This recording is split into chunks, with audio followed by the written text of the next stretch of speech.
Hello, hello, everyone. It's Erica Reddick here with I Love Your Money, bringing you another great conversation, if I do say so myself, with another expert in his field. And that's why I think these conversations are so great, you guys. I want to bring you experts in their field related to something that's going on in your business because here's the deal. Here's the deal. Let me just get straight to the point. I'm not even going to be cute, you guys. I'm bringing him in because insurance has been something that I never really thought was going to be like a problem for my business. I've always, for all of my clients, for every one of my businesses, for my home and my auto, I can just like call somebody up and be like, boop, beep, boop, beep, boop, boop. And hey, I need some insurance. Yo. And they're just like, here's your insurance. So for the first time this year, not only did I struggle to get insurance for one of my clients, but we saw insurance companies pulling out of whole states. I think State Farm, if I'm correct, and our guest today is gonna correct me, pulled out of California completely. Some other insurance companies are pulling out of other states. It's pretty crazy. But if you have insurance on your business or anything, you've seen your rates skyrocket. Now, we're used to seeing that with health insurance, with our supplemental insurances like dental and things. We see those things go up every year. But normally, we don't see this big of a bump. And again, I didn't know there was times that you might not even be able to get a business or a building insured. So, without, listening to me talk much longer because I'm not the expert, I'd like to bring in Marcos Esparza, my friend, my good friend Marcos Esparza. Sir, thank you for being with me today. Oh my gosh, I'm so excited. I'm actually more excited about being on the podcast and even talking about insurance because I finally get to do something creative with the amazing, beautiful Erica Reddick. Oh, you are so sweet, Marcos. So Marcos Esparza, farmers insurance agent in Round Rock. Now you do insurance, you do investments, right? So you do a few really important things related to business and Hmm. retirement planning strategy. Hmm. Now, without giving away too much information, you and I called you and I said I got this client and it's one of my clients and I love my clients, right? Like Your they're my babies. little children and I take care Yes. of them. And I trust you, Marcos. You're great. You have good staff, you're competent, and we have had just a heck of a time getting this client insured. Hmm. I didn't realize that, like, if you were just out in the country, that might be enough to not get insured. Yep. And so now that I guess maybe I should have known, but why don't you talk a little bit? Why don't you introduce the topic a little bit? Tell our listeners what has happened in the last couple of years that has radically changed the insurance Yeah. business. Well, I think it's first to establish insurance sometimes has an air as it's a nonprofit, like as if we're the Salvation Army coming in to help out during the time. And there is a part of it that is true. And I think uh, that's what ends up being there's a heart challenge with clients and insurance companies. They think we're mm, big bad insurance companies.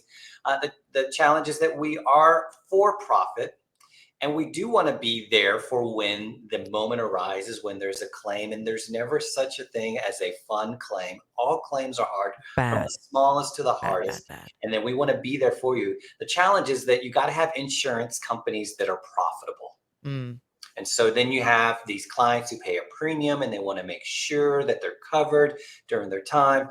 But the challenge is lately, this answers your question, is that we're seeing a lot of rate come through because of weather catastrophes, in mm, hyperinflation.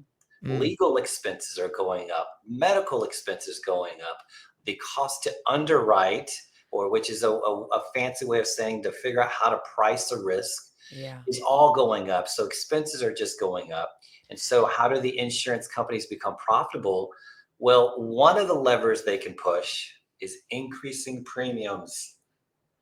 And another level that they can, or another button that they can push is restricting what we can write. They What? look at certain areas. Mhm. Yep. So in your case, we had a client that was out in a rural area. there was a lot of challenges. That it was just this perfect storm, no pun intended, that was happening with that client. The area, the type of business, the insurance that they had, the building, they were doing some new building, the fire hydrant, the line code, the distance to the fire department. And so some insurance companies were like, "Hey, we love you, Marcos, and we love your client, but we're just no longer offering insurance for that type of client in that area." So Yeah. it's very limited on who you can go with. The premiums are high, the restrictions are high. Yeah. So it's challenging, and obviously the consumer feels it the most. Well, and I think what you said is so important there is, it is a business. You do have to be profitable. Mhm, And when let's take a microcosm, right? Let's just talk Texas. How mhm. many hailstorms have we had? Eh, How many additional hailstorms, inordinate amount of hail damage to roofs are you seeing right now in comparison to say when you first started in insurance? Ooh, that's a great question. It's high. It's more than we can count. There's so many small micro hailstorms, and then you see the big, large, massive ones that come. Yeah. Every other roof is being replaced. And actually, the thing that cost us more money than the hailstorm, which is the frequency and the severity of the hailstorms, has gone up since Yeah. I started in 2004. So now it's 20 plus years in the business. And yes, the firestorms. We never saw that. We've had now a Oh, tornado wow. I live in Round Rock, Texas. We used to not have tornadoes. Now that's a thing. And then the biggest thing that cost us the most was the ice storm that we had Oh, years yeah. ago. 2 years in a row. I mean, we had the really big epic one. What was that? 23? No, 22. What the Yes, heck it year was was that? right before COVID. It was 2021. It was the Oh, ice that's storm. right. Yeah, and then oh, it was right during COVID. Yeah, the Yep. snowmageddon is or snowvid Yep. as we talked it. That The thing about an was ice storm terrible. that most people don't realize, you can have a Category 5 hurricane that hits Houston or Corpus Christi, but it's localized to that one area, and it's a very high, expensive metropolitan area. But an ice storm affects all over Texas, all the cars, all the homes, all the businesses, and people are Oh. loss of wages. People we have to pay for every day that the doors are closed. There's a payout that we make in addition to replacing the piping Oh, in the building, the wow. flooding. So it's exponentially expensive on top of everything else when inflation is up. The cost of labor and material has gone up. Well, and Medical. Go ahead. it's sorry for interrupting. No, that's one of the things people don't understand that when you hear an inflation number and even let's say we had inflation of just 4%, which we didn't because it was much higher, particularly in building products and all that other stuff. But let's just say inflation was 4%. Hmm. That is down the supply chain. Okay. So if you're the insurance company and you're having to pay out the rebuild, you're having to pay that inflationary price on the materials, on the labor, on the administrative costs, like the down the line. Oh yeah. And So then it's the contractor is going to put their profit in place as well. So I mean, it's correct. the consumer's going to feel it for sure. And so, what is it? Can you speak to a little bit about why some was it State Farm that pulled out of California? Did I get that right? That is correct. Can you share a little bit about what that was about? Yeah, well, and we're not immune to it too. I don't know if you remember the mold crisis that happened in 2000. Farmers was pulling out of Texas for the home insurance industry back in 2000, Oh and then Lord. State Farm, and so we were around that time when we started our agency. We were starting during one of the hardest Oh moments during the home. no. And that was, I don't know if you remember that. We the contractors were say if there's mold, there's gold. The courts ruled that an HOB contract, this kind of gets into the weeds, had to pay for any type of mold remediation. So Oh wow. contractors would gut the entire home, quarantine the home with this white tarp. This is 20 plus years ago. So Oh yeah, I wasn't here for I that. don't know if people remember that, but anyway, so we were getting to a place where farmers were like, sorry, this is now no longer a profitable business. Okay. Oh my gosh. And so, Because yeah, I mean, obviously you're basically rebuilding a person's house at oh that yeah, point. Yeah, and again, the courts ruled that there was a contract called an HOB that's regulated by the Texas Department of Insurance. There's an A and a B. Now we all have, each company has submitted their own form that gets regulated by the Texas Department of Insurance, so that gets even more confusing. By the way, there's a consumer website where you can go into called helpinsure.com, where you can not just do a comparison by premium, you do comparison by the contract, because there used to be just Mm. two back in the day, an A and a B, and the B was the one that was all risk, saying that everything was covered except for what's specifically excluded by the policy. Anyways, the And courts it hold on, it was helpinsure.com? helpinsure.com. Okay, It's I'm gonna put it in part the of chat. the OPEC, OPIC, not the oil, but Office of Public Insurance Council, Okay. OPIC. All That's right. the one of the branches with a regulatory Texas Department of Insurance. It basically protects. It's a consumer protection firm within that same industry, with Okay. that same regulatory firm that can then compare the contracts. Because some people, when they shop for insurance, they're always shopping for price, but very few consumers shop for coverage and service. So there's Mm. three pillars that we let clients focus on. Everyone's looking at Yep. price, service, and coverage. And I'll tell you, there's very, very few companies that are good at all three. And I Yeah. know we're biased. We try to be good at the price, but we're not going to want to be the most expensive. We're not going to want to be the most cheapest, because we want really good coverage, because you're going to want to have that when crisis or catastrophe strikes. Yep. And then also, we want to be a good service, which has to do with the agency and also the claims department and the adjusters and the entire industry, or insurance company helping you out. You never know how good your insurance is until you actually have to make your Yeah. first claim. And then you hope and pray and you cross your fingers that, oh, I hope that that policy that I got was going to help me. And we say, do you want to save a little bit of money and pay a whole lot of money later when there's a claim? Or do you want to pay a little bit more money and then save a whole lot of money when there's a Yeah. claim? Which one gives you more peace of mind? And some clients, they won't listen to you. They only care about the price. Some clients will care about the coverage and the service, and they're willing to come up on the price a little bit. Yeah. So, we're going to try to do what we feel like is right. We do have an arrows and emissions policy that we want to make sure that we don't have to use. So we really do care about the client. And at the end of the day, we're okay with losing business Yeah. if we do the right job, because it's so tempting to want to just sell a policy, and then you end up just putting stuff on the wall, hope they stick, and then there's a claim, and it gets nasty, and the customer's like, what did you sell me? And we don't ever want to do that. No, definitely not. So what kind of advice can you give for our viewers who are, feeling the pinch, like seeing Mhm. their insurance premiums go up? Like what are some things that people can do? Like let me back up. Are there things people can do to help Yes. mitigate costs? Yes, I think it's one, just understanding what's going on. This podcast, I'm sure, is very helpful. But there's three things: your coverage, your discounts, and your deductibles. Mm, Have a candid conversation with your insurance agent. mm, If you don't have an insurance agent, the call center, but you want to go over the coverages. Sometimes you're getting more than you need. mm, Sometimes you don't need everything. Sometimes you'll find that you got some gaps and you actually do might need something, but go yeah, over the coverages. There might be something to do there. The deductibles, that's always an easy button to push or a lever to push up or down to make your premium go up or down. That you're basically transferring more of the risk on yourself. So therefore, in trade, you get a lower premium. of And then the course. next thing is discounts. There used to be, I don't know if you remember back in the day, everybody used to advertise how many discounts we would have. Yes. They kind of come away from that because it has this different air. But discounts, you want to look at every single discount, and then maybe there's a fourth thing which kind of goes with the discounts, is bundling. Mm, We have a saying in our agency that we want all of it or none of it. We're not really we're not really competitively priced just to do a one-off auto insurance mm, policy. That's probably not the type of client that's going to fit.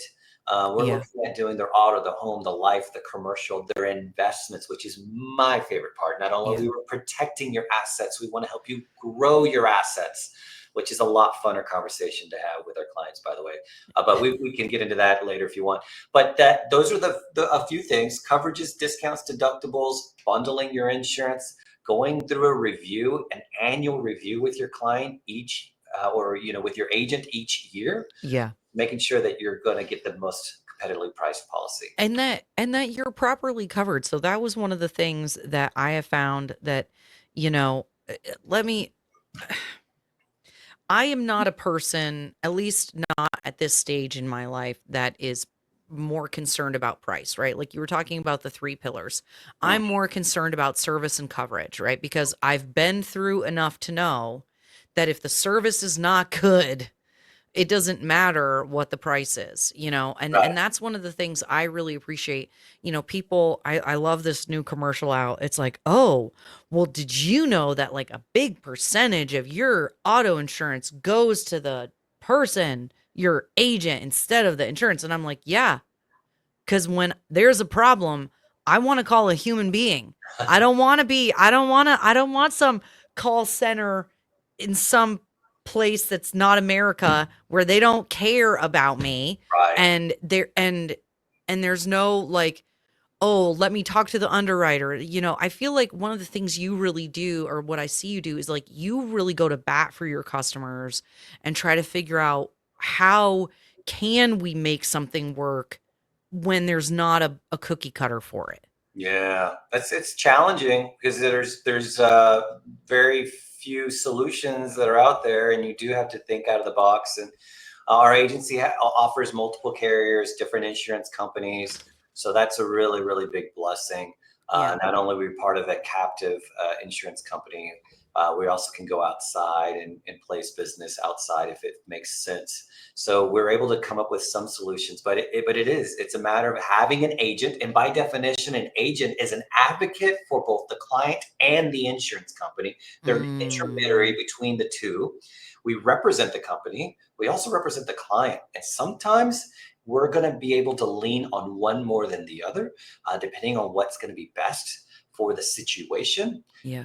And sometimes it can be challenging because sometimes the customers don't know, and sometimes the insurance company doesn't know my client, and that's where agents come Mm. into play. And with AI, and now with like companies that go direct where they're saying you don't need agents, Oh it's God. very interesting. We feel very secure with our job stability because the truth is we're still needed by so many, because we don't just do auto or home insurance, where yes, there's no big secret, there are companies where you don't need an agent for.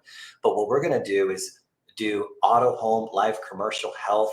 We're going to be an advisor Mm. for just you, and then also do investments and retirement. We're going to get a warm hand and a hug. We give hugs in our agency, so have hang-ups about hugs. We hug when you come in. You're going to get someone that you can talk to. Mm. Where sometimes old school is the best, most effective way to be able to handle and manage. We still embrace technology and tech, and Mm. we do AI, Yeah. Zoom calls, and all that stuff. So we're also embracing that. But the idea of having an agent, an advisor, someone that's going to be there for you and hold your hand through the process is irreplaceable. Yeah. There's nothing that replaces good customer service. Yes, that's right. Okay, and so one other thing that I found, I find this so fascinating. And I bet you have these conversations all the time. Okay. Uh, Recently with another client, I was like, I know you're trying to get cheaper insurance. This was not a you. You are not their agent. That's okay. But I know you want to get cheaper insurance, but if you don't properly insure things for this, essentially what the person was trying to do was get personal insurance on equipment that is used in the making of money for their Okay. business. Yeah. And I was like, if you do that and you have a claim and then they find out that this is used for business and you have a personal policy, there's a good chance they will not pay out your policy. They Right. will not pay it out. So can you talk a little bit about my I tell my clients all the time that they need to be honest, right? Like that's in my line of work, right? It's better to just be honest and straightforward because the government is going to find out eventually anyway, and it's going to Mhm. be way worse if you wait. Yep. Right? So but can you tell people, like, I want them to hear from you why it's so important to be honest when they're getting their stuff insured. Yeah, no, because it and matters. thorough. Yeah, it matters if there is a claim.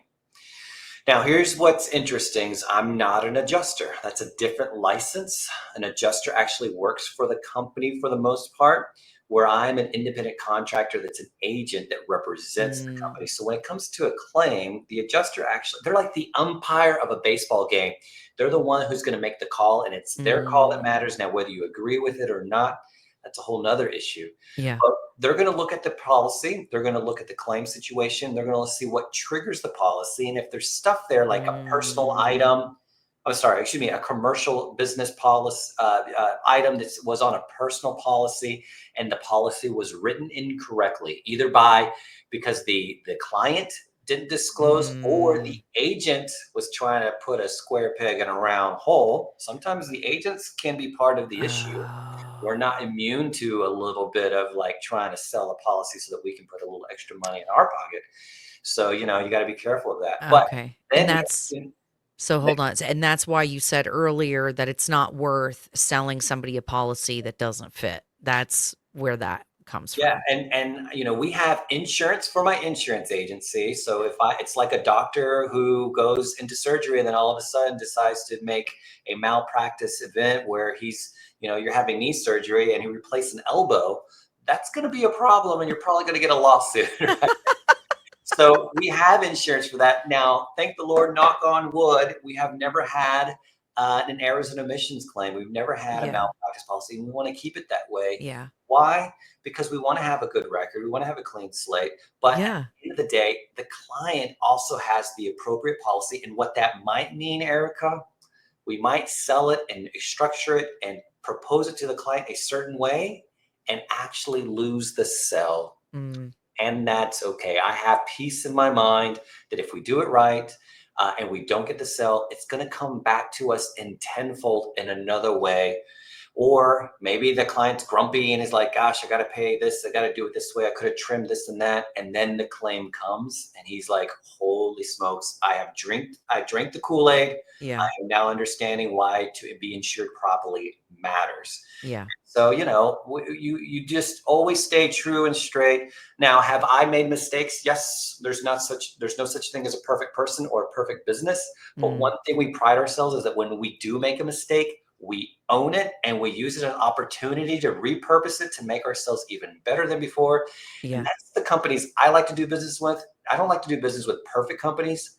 I'd like to do business with people that are willing to be a human, that are willing to do the right thing, even when they make a mistake. Yeah. Anyways, that's probably more philosophical than anything else. No, that's great. But that's one of the things that's so important is, you and I are both in a position of that requires a tremendous amount of trust. Mm-hmm. And it requires a tremendous amount of transparency from our clients, Right. because if they don't tell us the truth, we can't properly defend them Right. or help them, right? Whether it's, getting their books correct and making sure all those things are accurate so they make financial decisions, making sure they have the proper coverage so that if anything, God forbid, happens, they have it. And like it's only as good as the information we get from our clients. Right. And what I found a lot of times is they might be afraid to show their warts, some problem that they have from the past or something that they've done wrong or whatever, some mistake they've made. And Right. they don't want to tell you, and then it's like, well, yeah, but this actually really affects X, Y, and Z, Yeah. and so now these things are not correct, and actually, and so that pride, Yep. right? What I mean, what else would you, I mean, I guess other than pride, what would you call Yeah. I mean, that keeps people from like telling, like it's being it's my therapy talk now talking coming out. It's you're not valuable unless you're vulnerable, and being vulnerable mm, is really scary. It's literally bearing your soul, and now your rib cage is disappeared and all your most inner parts that are very sensitive are exposed, and you can actually say, here I am, and you can mm, wound me, you can weaponize this information against me, yes, or I can say thank you for trusting me. And not only do I value now, I'm actually going to make it even better for you. You're not valuable unless you're vulnerable. And when we can get Mm, to the truth of things, then we can cover you a certain way. And I'm like, here's what's really cool is I will start with vulnerability first. I'll tell the good, the bad, and the ugly about myself.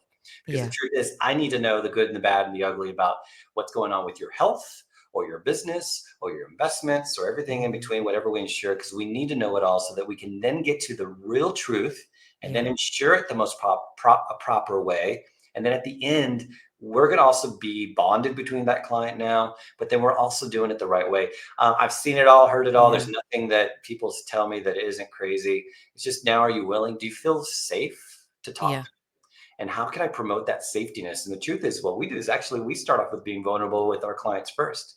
And we simply say, hey, I'm Marcos. Let me tell you everything about you. Let me tell you all the things I've done. And let me tell you about my life, my personal life, and my kids and my personal story. And then next thing you know, we're bonded connection. And then there's that safety to where then they can feel like, okay, this guy's a real human being. He's relatable. yeah, And now I can maybe share some of those things and not be willing to like hide and be prideful and shame or blame and all that can keep you from not divulging the truth. So it's funny. yeah. All your personal stuff that you've grown in and learned, you can actually apply to your business and actually make it to your advantage. Yeah, I love that. And I think you hit another common thing that I talk about, which is everybody has money baggage. Hmm. Okay? And it does not matter what how you were raised. It doesn't matter, what economic circumstances your parents were in. Like everyone has preconceived notions about money, Right. about what it does or doesn't do or what it can or can't do, whatever it is. And and that's another thing that you're dealing with on both ends of the spectrum, right? Like you're trying to protect assets, that money, those things, but you're also trying to grow them. And so you're seeing it on both sides, Yeah. that kind of fear and that emotion that people can be very unconscious uh Yes. of. Absolutely. Yeah, it's actually a real deal. Like people can actually show up with opinions and matters and not even realize it because it's so deep within their like DNA of Mhm. how they're afraid and so they will keep things guarded and won't share things. And so, but you can, yeah, you can easily tell like I mean, we take care of clients from all spectrums, from Yeah. all income levels, and we're willing to work with all of them. And so sometimes you see people that are very disclosing about how they use their money, and usually, and you may know this, how you use your money Uh-huh. basically shows you your priorities of where you Mm. feel is most important to you, like where you spend your money is usually how you prioritize your life. Yep. And so, when people are wanting to protect certain things with different insurance, I mean, you've got jet skis and boats and yachts and homes and rental Mm. properties and even lives. We do life insurance, which is your biggest asset is the future income Yep. that your family would be losing if something happened to you. And Yep. so we talk about, oh, well, we've got a family that actually really cares about protecting the people's lives. We got a family that cares about protecting their business. And so you do see some things that are like where people focus on certain priorities versus where maybe another customer is like, hey, at the end of the day, I've got this brand new car and I only want liability because the truth is it's not important to me. Right. And so it does show a reflection of their character. Yeah, isn't that funny? Isn't that so funny? Okay, so what are your closing words, closing remarks for our viewers today before we let them go? Well, I think it's funny. When we're talking to clients all the time, all we really want to do is we don't sell, we help. We Mm, genuinely really want to help. So we have a saying in our office: "Stop selling, start helping." So if you ever want us to look at your situation, we'll be the first one to tell you that you don't need help. And if you have, we have three different agencies. Oh, sorry, three different agents in our agency. We do speak Spanish and English as well, and we're able here in Round Rock, Texas. Although we can do all the entire great state of Texas and help you with your businesses, your home, your auto. We're in health insurance right now, Medicare and health insurance. Fourth quarter, everyone's oh talking about health yeah. insurance right now, so we can help you out with that as well until open enrollment ends here pretty quickly. So we're here to help out, and we really, really, really, truly, genuinely, from the bottom of my heart, authentically want to help. and improve your situation from wherever you're at to getting you further down the path. Yes, everyone, check out Marcos Esparza, Farmers Insurance in Round Rock.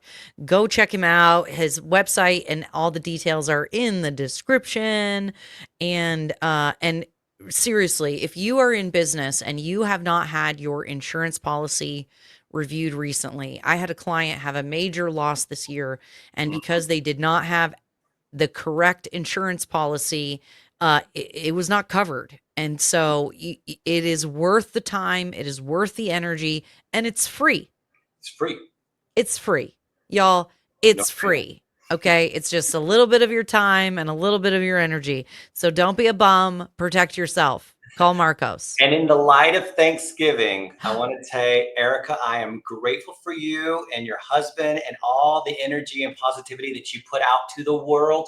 You matter, you make a difference, and you offer something to this world that no one else can, Ericka. I'm proud of you, and I'm so grateful to be part of this podcast.